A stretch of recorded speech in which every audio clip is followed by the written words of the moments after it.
Antes de mais nada, irmãos, eu gostaria de começar com Cristo, falando de Cristo, porque Ele é o único motivo de estarmos aqui. Para mim é uma honra, uma alegria, um privilégio, mas também uma responsabilidade estar trazendo essa mensagem para os irmãos. Eu queria falar, primeiramente, que Jesus Cristo não é a cereja do bolo que a gente coloca em cima da nossa vida. Jesus Cristo não é uma máquina de refrigerante que a gente vai lá, coloca as moedas, como se fossem as nossas orações, como se fosse algo para nos entregar algo. Jesus Cristo é tudo. Ele é o único motivo de estarmos aqui, Ele é a nossa vida. E por que eu estou aqui? Por que um pregador prega? Eu não posso falar por todos os pregadores do mundo, mas eu estou aqui, irmãos, que eu quero que os irmãos sejam mais parecidos com Cristo.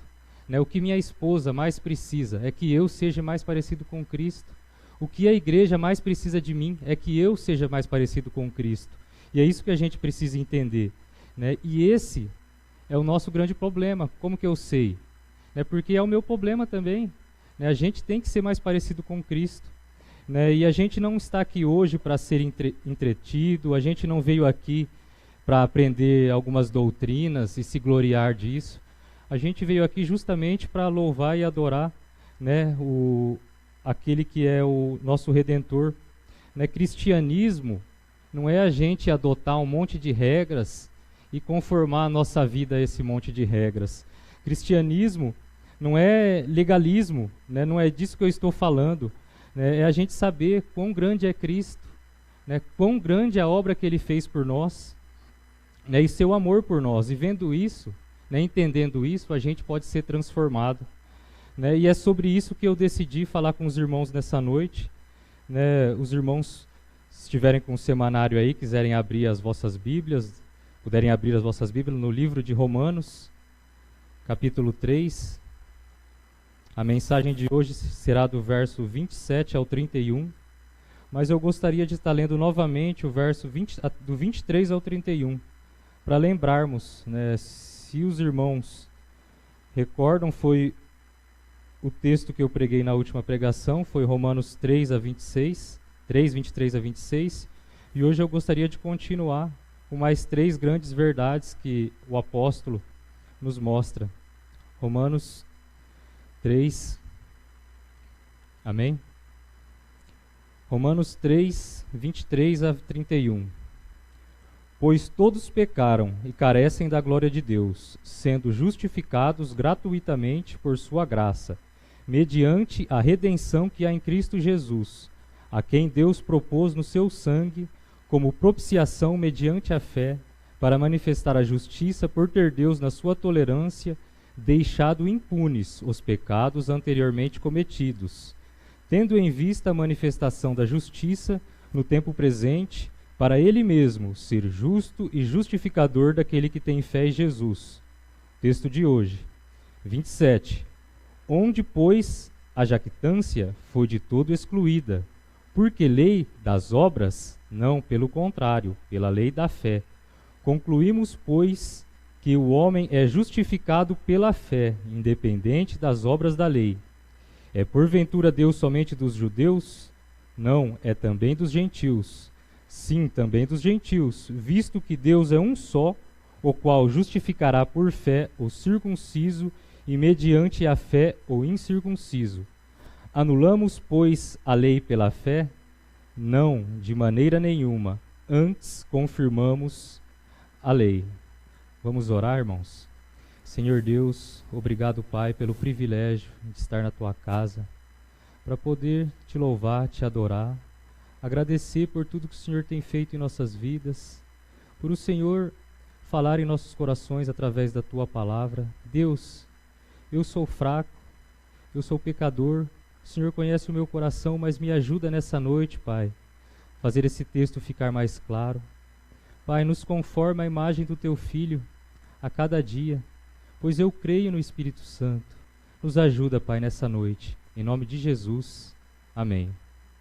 Irmãos, o título da minha mensagem é O Propósito da Lei na Salvação. O tema de todo o capítulo 3 de Romanos é a justificação pela fé em Jesus Cristo.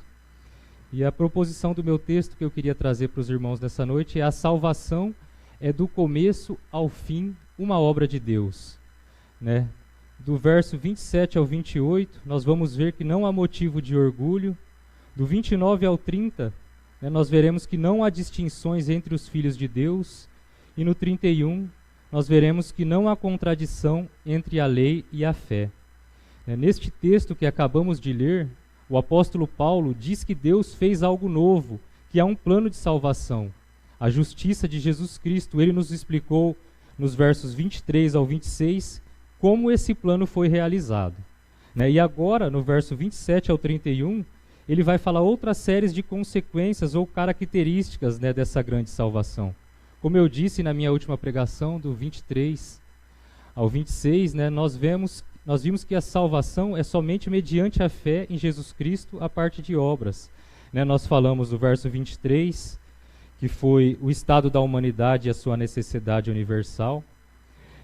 No verso 24, nós vimos que a justificação de Deus é mais do que apenas perdão. E do 25 e 26, nós vimos esse plano de Deus na salvação. Nós passamos por toda a primeira parte do livro de Romanos, e Deus prova, o apóstolo prova que o homem, sem exceção, todos os homens sem exceção são culpados diante de Deus. Ele demonstrou que toda a raça humana está condenada debaixo da ira e do juízo de Deus, como diz em Romanos 1 a 18. Os gentios, que receberam de Deus uma revelação, na natureza, e mesmo assim rejeitaram a Deus. Por isso que, mesmo aquelas pessoas que nunca ouviram o Evangelho, elas não têm desculpa diante de Deus, elas não são inocentes diante de Deus, porque Deus traz a revelação na natureza, na criação. Elas têm uma luz, mas mesmo assim rejeitam. E os judeus, que receberam a lei, toda a revelação especial, receberam a circuncisão, que era o sinal da aliança, mas mesmo assim eles vangloriavam dessas coisas. Por isso o apóstolo diz que todos são pecadores, todos pecaram e carecem da glória de Deus. Esse todos é abrangente, não há exceção alguma, ele não está abrindo exceção para isso.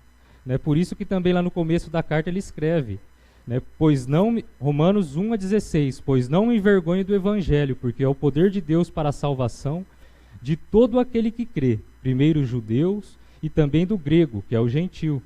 Paulo explica lá no verso 24 que Deus é justo e justifica pecadores. Ele é as duas coisas ao mesmo tempo. E é assim que ele salva, o homem pecador, através de uma justiça que não é nossa. Esse é o tema da Bíblia inteira. Ele fala que ele salva o pecador através de uma justiça que não é nossa, mas a justiça de Cristo que é imputada em nós. Essa aplicação da justiça ele chama de salvação, justificação, e acontece apartado das obras da lei. Não é alguma coisa que nós merecemos, que nós temos direito, que nós fazemos para merecer, é algo totalmente de Deus. Por isso que eu disse que a salvação é do começo ao fim uma obra de Deus. Ela é ensinada desde o Velho Testamento, talvez em formas de símbolos, mas se voltarmos um pouco no verso 21, ele diz: mas agora sem lei se manifestou a justiça. Mas agora o quê? Mas agora que Cristo veio. Quando Jesus Cristo veio, essa obra foi manifestada. A maneira que Deus justifica pecadores ficou clara. Deus torna pública a salvação e a redenção em Cristo. E no verso 25 ao 26, ele mostra que Deus, na sua paciência, deixou impune os pecados anteriormente cometidos, antes de Cristo, porque ele estava aguardando o momento de Cristo vir e morrer na cruz para satisfazer os pecados do mundo e apaziguar a sua própria ira. Deus castigou os pecados antes de Cristo e depois de Cristo, todos em Cristo. Por isso que nós somos salvos olhando para trás, e todos aqueles que vieram antes de Cristo foram salvos crendo no Cristo das Escrituras. Então, após discorrer sobre a fonte da justificação, que é Deus e sua graça, o fundamento da justificação, que é a obra de Cristo, e o instrumento, que é pela fé, Paulo volta a expor as suas ideias em forma de perguntas, de diálogos, né, como nós vimos no verso 27. Ele mesmo levanta as suas objeções e ele mesmo a responde. Né? A primeira parte, como nós podemos observar, né, a primeira objeção, é que o plano de salvação exclui toda jactância. Para quem não sabe o que é jactância, é orgulho. O plano da salvação exclui todo o orgulho. E, em segundo lugar, ele está acessível a todos, a judeus, a gentios. E tais distinções são abolidas completamente. Por isso eu disse aí, não há distinções entre os filhos de Deus. E, em terceiro lugar, o plano da salvação renova a afirmação da lei e a estabelece. Essas três, irmãos, eu repito, são mais três características dessa grande salvação.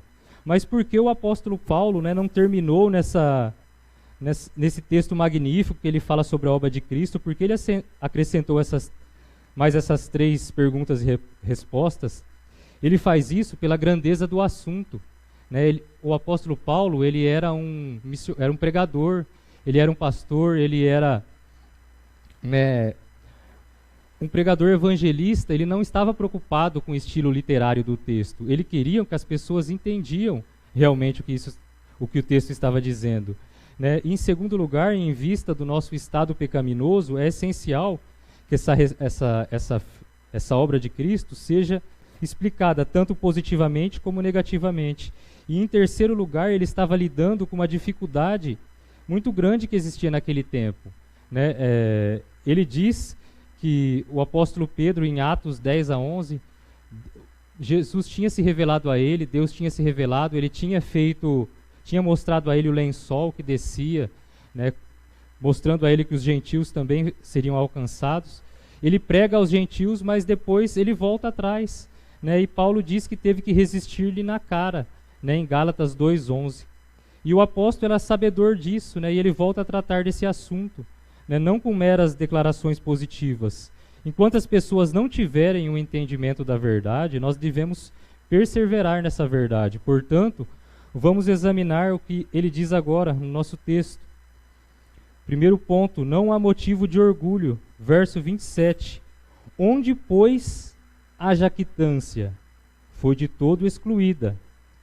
A palavra jactância, irmão, se nós formos analisar os textos de Paulo, ela é uma das preferidas do apóstolo. Né? Ela é encontrada frequentemente nas suas cartas. Né? O orgulho é uma das maiores dificuldades, né, do ser humano antes da conversão. Né? E também é uma dificuldade antes da conversão de Paulo, e também é uma dificuldade nossa, né, antes de nós crermos em Cristo. Mas Salmo 119:21 diz: increpaste, repreende os soberbos, os malditos que se desviam dos teus mandamentos. Irmãos, Deus odeia o orgulho. O orgulho foi o primeiro inimigo de Deus. Foi o primeiro pecado no paraíso e o último que nós vamos se despojar na hora da morte. O orgulho é como se fosse uma roupa da nossa alma, né, a que primeiro nós vestimos e a última que nós vamos se despir, né, no dia da nossa morte. O orgulho, ele é único como pecado porque os outros pecados nos afastam de Deus. Mas o orgulho é um ataque direto contra Deus. Ele eleva os nossos corações acima de Deus e contra Ele. Né? Como o Marcelo disse, é um pecado contra a santidade de Deus. Né? Jonathan Edwards diz que ele comparou a complexidade do orgulho como uma cebola. Né? Você tira a primeira camada e há sempre outra. Né? A gente vai tirando as camadas e vai sempre encontrando outras. E como devemos lutar contra o orgulho na prática? Né? Eu gosto dos puritanos porque eles são bem práticos. Né? E eles nos ensinam 5 coisas. Primeiro, consideremos a enorme contraste entre o Cristo humilhado e o cristão orgulhoso. Né? Então, para lutarmos com o orgulho, a gente tem que olhar para Jesus Cristo humilhado e o cristão orgulhoso. Há uma enorme diferença, né? Um enorme contraste nisso. Né? Em segundo lugar, né, busque um conhecimento mais profundo de Deus, dos seus atributos, da sua glória. Né? O livro de Jó e Isaías mostra bem, né, quando eles viram a glória de Deus, quão eles reconheceram que são pecadores. Né? E em terceiro lugar, medite na solenidade da morte, né, na certeza no dia do juízo, né, e na extensão da eternidade. Né? A gente precisa meditar nisso, na certeza da morte, na certeza do dia do juízo e na extensão da eternidade. Né? E em quarto lugar, lembre-se diariamente o que diz em Provérbios 16:18. A soberba procede à ruína e um espírito altivo precede a queda. E quinto e último lugar, examine-se a si mesmo. Né? Aquele homem que pecou como você pecou, que desperdiçou tanto tempo como você desperdiçou, que abusou tanto da misericórdia de Deus como você abusou, né? Deveria se orgulhar de alguma coisa? Né? Deveria, por ter entristecido tanto o Espírito Santo, violado tanto as leis de Deus, tal pessoa deveria ter algum orgulho? Né? Mas Paulo aqui também mostra que os judeus, eles contavam vantagem, porque eles eram filhos de Abraão, eles tinham sido circuncidados, receberam a revelação especial de Deus, a lei de Deus, o culto, a aliança, as promessas. Né? Mas Jesus Cristo veio também do judaísmo. Né? Então eles queriam se gloriar, queriam contar vantagem, mas Paulo diz que não há espaço para a glória de nada. Se o judeu não pode, né, os gentios, nós muito menos. Né? Porque ninguém pode contar vantagem nenhuma diante de Deus. Porque a salvação exclui toda a glória humana. Como eu disse, a salvação é do começo ao fim uma obra de Deus. Foi Deus quem propôs Jesus Cristo, foi Ele que mandou o seu Filho, foi Ele que aceitou Jesus na cruz, foi Ele que ressuscitou Jesus dentre os mortos, foi Ele quem nos chama pelo Evangelho, é Ele quem nos converte pelo Espírito Santo, é Ele quem nos sustenta até o fim com sua graça, e é Ele que vai nos glorificar. Então a salvação é do começo ao fim uma obra de Deus. Né? Portanto, não há lugar nenhum para a glória humana. Por isso, é uma contradição dizer, né, que um cristão é arrogante. Né? O cristão não pode ser as duas coisas. Ou você é um cristão ou você é arrogante. Né? Você não pode ser as duas coisas. Isso não existe. Né? Isso não existe. Os cristãos deveriam ser o povo mais humilde da terra. É ou não é? A gente deveria ser o povo mais humilde.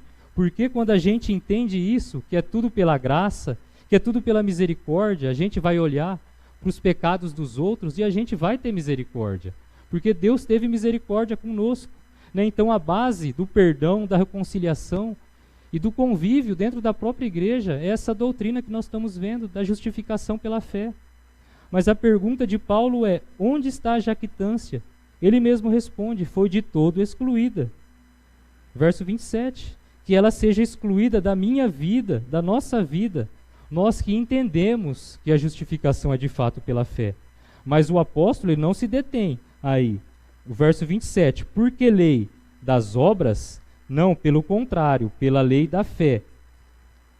Por que ele diz isso? Ele não se contenta em dizer que a jactância foi excluída. Ele conhece aquele com quem ele está lidando, ele conhece a natureza humana, ele conhece o pecado do ser humano, ele conhece o preconceito moral e religioso que nos segue durante toda a nossa vida cristã. Portanto, se é pela fé, ela é um dom de Deus. A fé é só um instrumento, ela é um dom pelo qual nos apropriamos da justiça de Cristo. Pela fé, e não por causa da fé. A fé não é aceita no lugar da justiça. Senão isso seria fazer da fé uma obra. Então perceba, irmãos, que nem da fé a gente pode se orgulhar. A gente não pode falar, eu criei em Cristo e aquele lá não creu. Nem da fé a gente pode se orgulhar, porque a justificação é obra de Deus, é pela fé. Até a fé é um dom para nossas vidas. Se a gente se orgulhar da nossa fé, a gente vai estar trocando isso daqui, então vai ser justificação pelas obras. Justificação vai ser pelas obras, não vai ser pela fé. As obras, sim, ocupam uma posição de acessório subsequente da nossa vida, né? Não antecedente à justificação. As obras, né, como a gente está cansado de ouvir o pastor dizer, são os frutos que realmente a gente foi justificado. Então o fato de não podermos sequer nem gloriar da nossa fé indica que ela é um dom de Deus. 27. Porque lei das obras? Não. Resposta, não, pelo contrário, pela lei da fé. Então nem da fé a gente pode se gloriar. Verso 28. Concluímos, pois, que o homem é justificado pela fé, independente das obras da lei? Ou seja, o homem é feito justo diante de Deus mediante a fé em Cristo e não pela realização de obras que são determinadas pela lei de Moisés, por qualquer lei, código, costumes, rituais, práticas religiosas, qualquer outra coisa. Não é por mérito, não é por mérito. O plano divino da salvação é um plano que anuncia que a lei foi guardada e cumprida por outro, por Cristo. Né? Ele ainda mantém as exigências, a lei mantém as exigências, mas Deus providenciou um meio pela qual nós podemos ser salvos. Apesar de nós não praticarmos as obras da lei, ela é quem nos mostra o que é pecado. A fé nada mais é do que o elo que nos liga, né, ao Senhor Jesus Cristo e à sua justiça. Né? E também eu queria explicar para os irmãos o que o apóstolo Tiago diz no capítulo 2 ao 24 de sua epístola. Ele diz o seguinte: vedes então que o homem é justificado pelas obras e não somente pela fé.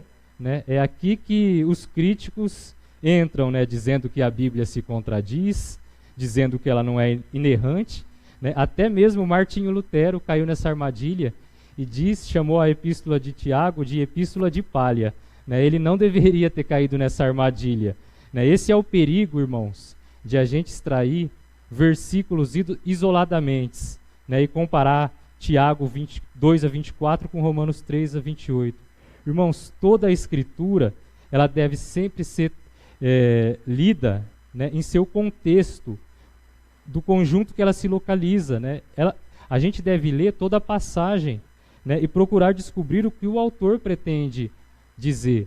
A gente não pode partir do particular para o geral, a gente tem que partir do geral para o particular. A gente não pode extrair versículos isoladamente, né? Mas hoje em dia é o que muitos pastores da prosperidade, igrejas da prosperidade fazem por aí. Né? Eles usam os textos isolados da Bíblia, distorcem algum ensino, alguma verdade, né, que criaram na mente deles, né? E por isso, né, sinceramente, que eu odeio a maioria das pregações que eu ouço no Brasil. É por isso que a gente tem que tomar cuidado com o que a gente ouve por aí. Né? Porque a gente tem que tomar cuidado, a gente tem que ser como os bereanos, que quando o apóstolo Paulo veio pregar na Bereia, eles analisavam com a Bíblia aberta, como os irmãos estão aí agora, analisando se é realmente isso. Né? Eu estou aqui explicando versículo por versículo para não termos nenhuma contradição, irmãos, porque é a palavra de Deus, ela tem que ser pregada, não essas teologias das prosperidade, né, essas coisas que as pessoas criam, né, nas mentes delas. Hoje, se a gente abrir lá a internet, o que mais tem é pregação coach, pastor coach. A gente tem que tomar cuidado, irmãos, a gente tem que tomar cuidado e se firmar na palavra. Né? Nesse caso aqui, Paulo olha para a causa da salvação. Ele diz que somos salvos pela fé, independente das obras. E Tiago olha para o resultado da salvação. Ele diz que os salvos provam a fé pelas obras. Né? Então Paulo está falando com um tipo de pessoas e Tiago está falando para outro tipo. Né? Portanto, a fé justificadora que se encontra nas obras é o fruto da fé. O crente mostra a fé pelas obras, né? Já que a fé sem obras é morta, como diz Tiago. Tiago estava lidando com as pessoas que dizem: eu sou crente, eu tenho fé, né? Mas como eles viviam, não tinham importância. Paulo também trata disso, lá em Romanos 6, quando ele diz como é que é um justificado vivendo na prática do pecado. Né? Isso não existe. Né? Então, portanto, a fé não é a gente somente crer em certas coisas, ela sempre vai ter um elemento de entrega, de confiança, de obediência. A fé não é apenas um sentimento intelectual. Não, eu tenho fé. Não é somente a gente pensar nisso, a gente tem que ter a confiança, a entrega, a obediência. E assim é a primeira grande tese que Paulo nos ensina. Onde está o motivo de orgulho? Se nem da fé vocês podem se gloriar. A gente não pode se gloriar de nada. A fé é só um instrumento, o canal. Né? Quando a gente entende isso, a nossa visão fica mais clara. Né? Nós entendemos a diferença central do cristianismo bíblico e de outras religiões. Né? E outras manifestações do cristianismo também. né? Existem, meus irmãos, somente duas religiões no mundo. Só existem duas religiões no mundo. O cristianismo bíblico e a religião de obras. Né? O cristianismo bíblico se difere de todas as outras religiões. Todas as outras religiões, elas são religiões de obras. Você tem que fazer alguma coisa, né, para Deus te salvar. E é isso que causa tanta confusão no cristianismo. Você olha para os muçulmanos, pergunte para um muçulmano, você vai para o céu? Ele vai falar, claro, eu faço minhas peregrinações, eu dou esmola, eu faço meus jejuns. Né? Você pergunta para um judeu, você vai para o céu? Ele fala, claro, eu dei dinheiro para a reconstrução do templo, eu sou fiel na sinagoga, eu amo a Torá. Né? Mas aí você pergunta para um cristão verdadeiro, você vai para o céu? Ele fala, sim, mas por quê? Em pecado me concebeu minha mãe. Eu pequei desde o ventre da minha mãe, desde quando eu nasci. Né? Mas, não entendo. Né? Todos os outros estão indo para o céu, né, pelos méritos dele, mas você está falando que você só pecou? Não, mas eu vou para o céu pelos méritos e a justiça de outro, Jesus Cristo, meu Senhor e meu Salvador. Isso que é um cristão verdadeiro, irmãos. Qualquer religião de obras é uma tentativa do homem tirar Deus do trono. Se Deus é soberano, Ele é soberano até mesmo na salvação. Né? A gente não precisa fazer nada para comprar a nossa salvação. A gente não pode fazer de Deus o nosso devedor. O cristianismo bíblico, na sua essência, ensina que a graça de Deus mediante Jesus é somente mediante Jesus Cristo. E esse foi o ponto, né, redescoberto na Reforma Protestante. Os 5 solas, né, somente a graça, somente Cristo, somente a fé, somente a palavra e tudo para a glória de Deus. Né, por isso, irmãos, nós somos diferentes de outras linhas de cristianismo também. Né, a gente conhece muitas pessoas que dizem, né, por exemplo, né, o católico romano, a Igreja Católica ensina a comediação de Maria e a intercessão dos santos e a participação dos sacramentos, sendo condição para a justificação ser obtida.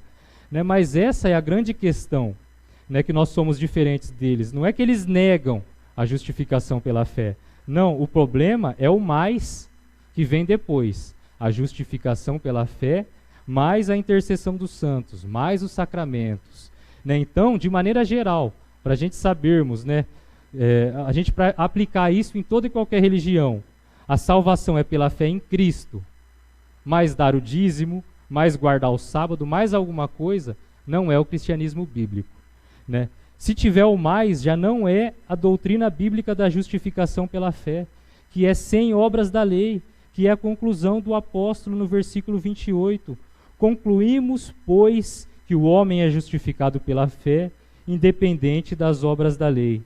Né? Então, meu irmão, se você entender isso, você entendeu o cristianismo. Né? Se você entendeu isso, você entendeu o cristianismo. E isso foi a base da Reforma Protestante, que nós vamos comemorar a Reforma dia 31. Né? Foi por isso que os reformadores disseram, né, que com essa doutrina a igreja fica de pé e sem essa doutrina a igreja cai. Né?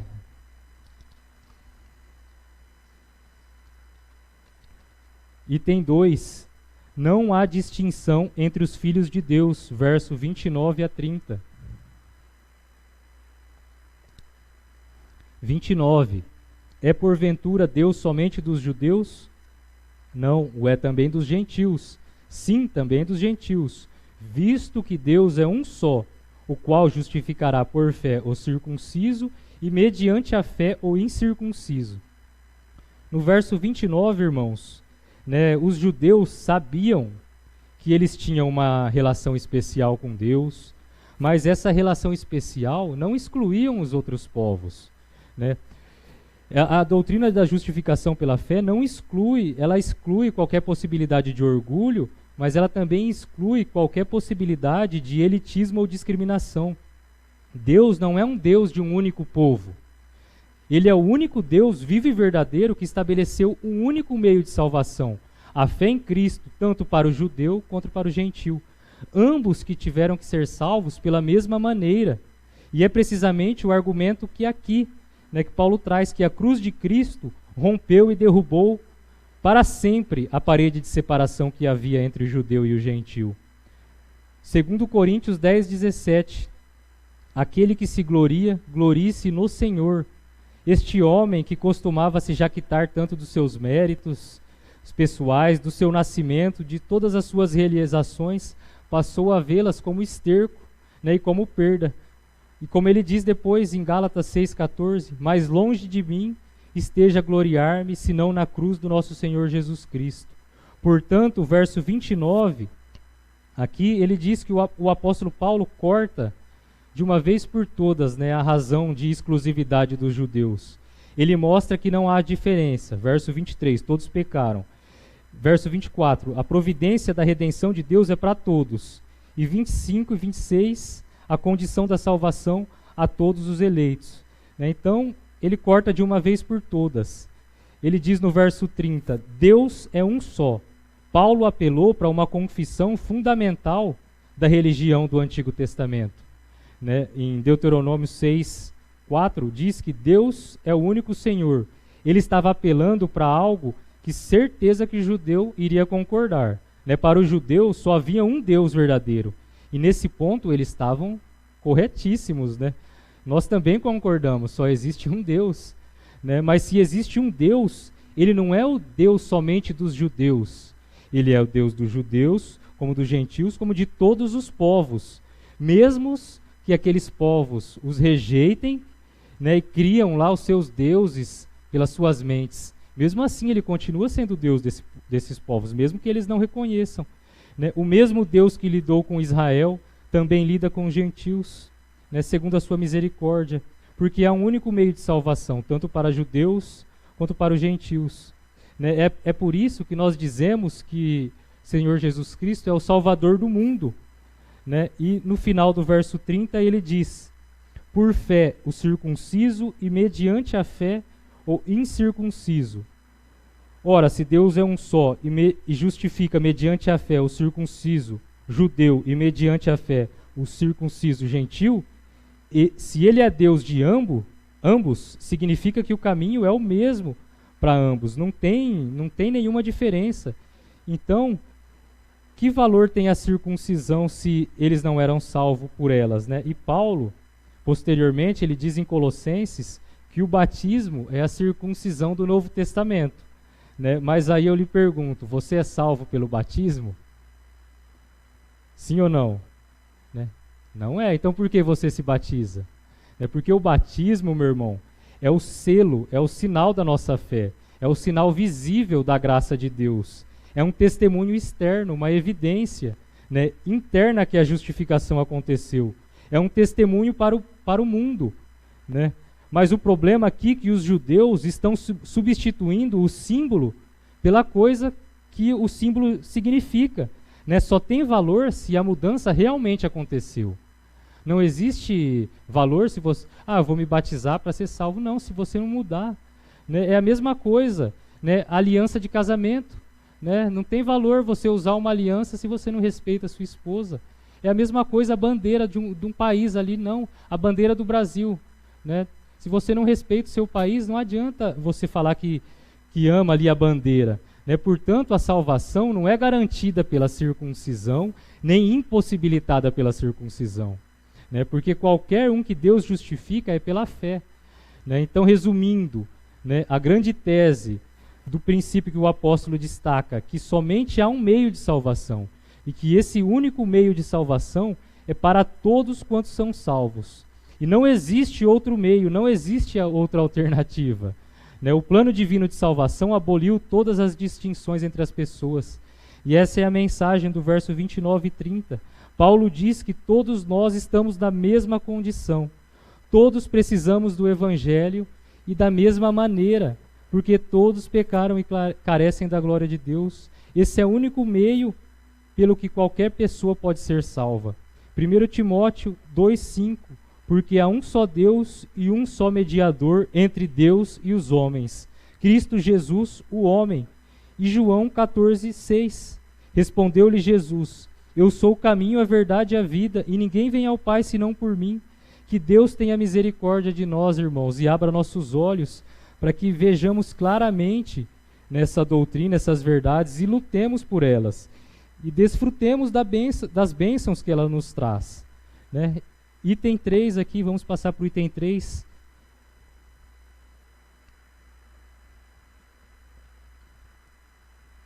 Ele termina: anulamos, pois, a lei pela fé? Não, de maneira nenhuma. Antes, confirmamos a lei. O que acontece aqui? O apóstolo Paulo está antecipando uma objeção ao ponto de vista dele aqui. Ele está prevendo uma pergunta, né? Anulamos, pois, a lei pela fé? Ele está prevendo alguém lá no fundo, lá erguendo a mão, esperando o microfone. Como é que é? Né? Você acabou de dizer que nós somos justificados, né, somente por Cristo, somente pela fé. Então, o Evangelho, a justificação pela fé, anula a lei. Né? Para que servem os 10 mandamentos? Tanto faz se eu guardo ou não. Né? E agora? Anulou a lei? Né? Mas a resposta de Paulo é essa: não, de maneira nenhuma. Antes confirmamos a lei. Mas como assim confirma a lei? Né? Ele não está falando, irmãos, da nossa fé. Ele está falando da mensagem. Né? Anulamos a lei por meio desta pregação da salvação pela fé em Cristo. Né? O que Deus disse que faria, Ele fez. E com isso, o plano da salvação se estabelece pela lei. Romanos 20 diz claramente, né, voltarmos um pouquinho aí, que nunca foi propósito da lei salvar alguém. Pela lei vem o conhecimento do pecado. E o Evangelho foi planejado antes da fundação do mundo. Né? E foi porque Deus planejou o Evangelho antes da fundação do mundo que ele pôde se revelar na lei e nos profetas. Né? Então, igualmente, esse plano da salvação confirma tudo o que a lei disse sobre o pecado e sobre a nossa pecaminosidade. Embora, né, Paulo rejeitasse guardar a lei como base pessoal da nossa salvação, ele fundamentou a justificação pela fé por Cristo ter guardado toda a lei. Né? Antes disso, Paulo argumentou que a lei continuava com o poder de condenar aqueles que não estavam em Cristo. Né? Então, ele não anulou a lei.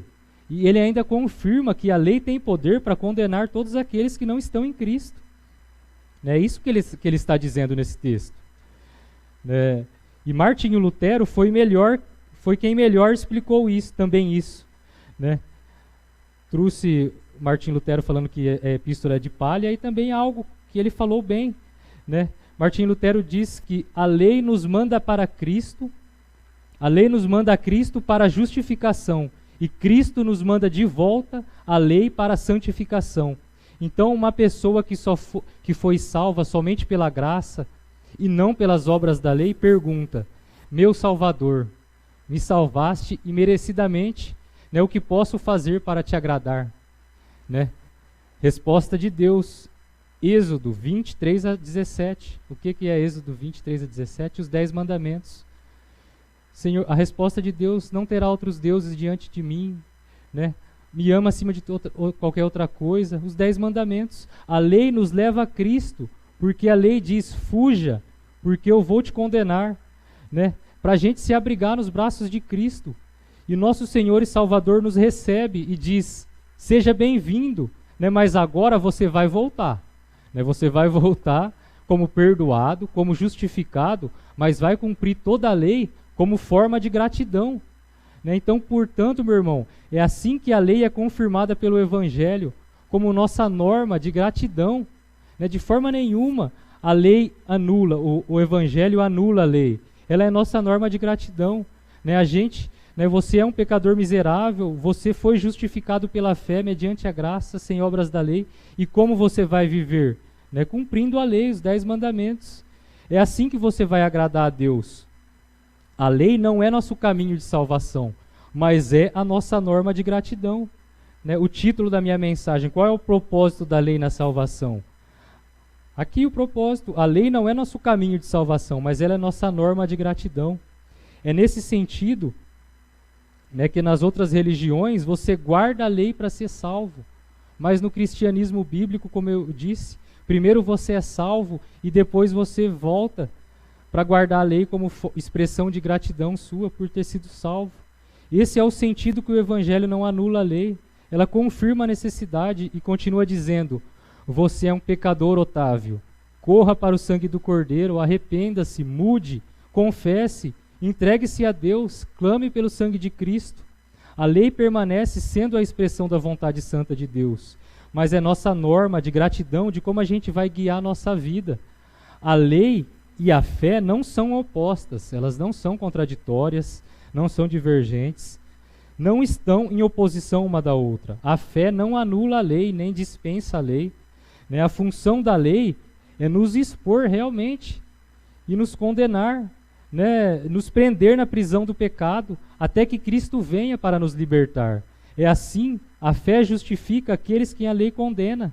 Né? Então, irmãos, se você não ter a convicção do seu pecado, você nunca, né, vai confiar totalmente em Cristo e ser justificado. A gente tem que ter a convicção do nosso pecado, né, e entender que é tudo pela graça, tudo pela obra de Deus, né, porque, segundo Coríntios 5:21 diz, aquele que não conheceu o pecado, ele o fez pecado por nós, para que nele fôssemos feitos justiça de Deus. John Stott diz que a doutrina da justificação pela fé, então ela primeiro humilha os pecadores e exclui a vanglória. Em segundo lugar, ela une os crentes e exclui a discriminação. E em terceiro lugar, ela confirma a lei e exclui o antinomismo. O que é antinomismo? É a oposição da lei. Então, nada de vanglória, nada de discriminação e nada de oposição à lei. Né? Isso que John Stott diz resume a doutrina da justificação. A função da lei é nos tomar pela mão e nos levar para Cristo, o nosso Redentor. Portanto, irmãos, nessa passagem de Romanos 21-31, né, é a passagem mais importante e crucial das Escrituras. É uma passagem difícil, realmente, né, mas ela é a essência do Evangelho. Né, e a história diz claramente, né, e a igreja mostra que quando homens e mulheres erraram nesse ponto, né, foi quando eles caíram em heresias, né, desviaram-se e a igreja perdeu o seu poder. Quando eles erraram nesses pontos, né, que a justificação é somente pela fé. Né, pois a mensagem do Evangelho é Jesus Cristo e esse crucificado. Né, esse é o coração do Evangelho, que possamos dizer, né, como o apóstolo Paulo disse em Gálatas 1:8-9, se alguém pregar outro Evangelho, né, que seja anátema, que seja amaldiçoado, porque esse é o único evangelho do Senhor Jesus Cristo. Então, meus irmãos, concluindo, qual é o propósito da lei na salvação? O propósito da lei na salvação, a gente observou que a lei não é o nosso caminho de salvação, mas ela é a nossa norma de gratidão. Né? A salvação é do começo ao fim uma obra de Deus. Né, nós vimos no verso 27-28 que não há motivo de orgulho. 29-30, não há distinções entre os filhos de Deus. E o verso 31, que não há contradição entre lei e fé. Meus irmãos, eu espero ter edificado os irmãos nessas duas exposições que eu trouxe. Né, eu espero que os irmãos tenham mais estima por Cristo. Né, e o apóstolo vai continuar no capítulo 4, falando sobre a justificação, onde ele trabalha o exemplo de Abraão, de Davi. E esse é o tema dos primeiros capítulos de Romanos, né, que a redenção do pecador é do começo ao fim uma obra de Deus. Foi ele quem propôs esse plano maravilhoso, foi Deus quem proveu o sacrifício necessário para aplacar a própria ira dele.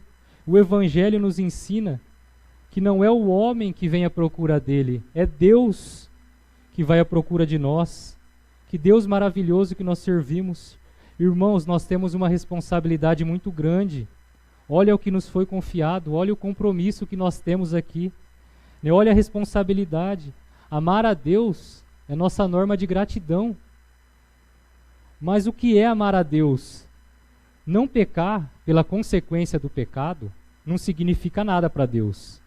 Amar a Deus é não pecar porque eu amo Ele, porque eu vou entristecer Ele, eu vou entristecer o Espírito Santo, eu vou ferir a palavra, eu vou macular a sua santidade. Eu amo porque Ele me salvou. Né? Eu amo porque eu não posso fazer isso com o meu Senhor.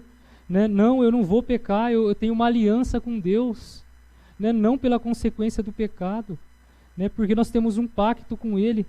Por isso, meu irmão, agarre-se firmemente, no evangelho da redenção, de resgate pelo sangue de Cristo, o evangelho que tem sido pregado, o evangelho verdadeiro que tem sido pregado durante os séculos, sempre foi honrado por Deus e pelo Espírito Santo. Não somente pela conversão de alguns indivíduos, né, mas também pelos grandes avivamentos que tivemos na história da igreja, né. Somente este evangelho salva, o evangelho da graça de Deus. Por isso, meu irmão, ânimo, ele te chama, né? Nessa noite ele te chama, ele que vem até você e te chama, e diz: entenda a sua situação, entenda o seu pecado, a sua culpa, a sua miséria, mas olhe para a cruz, para a propiciação, para o sangue do meu filho. Creia, arrependa-se dos seus pecados, coloque a sua confiança somente nele. Portanto, ânimo, meu irmão, minha irmã, ânimo. Ele chama você nessa noite através do evangelho, que você se arrependa, que você venha a Cristo pelo pleno perdão.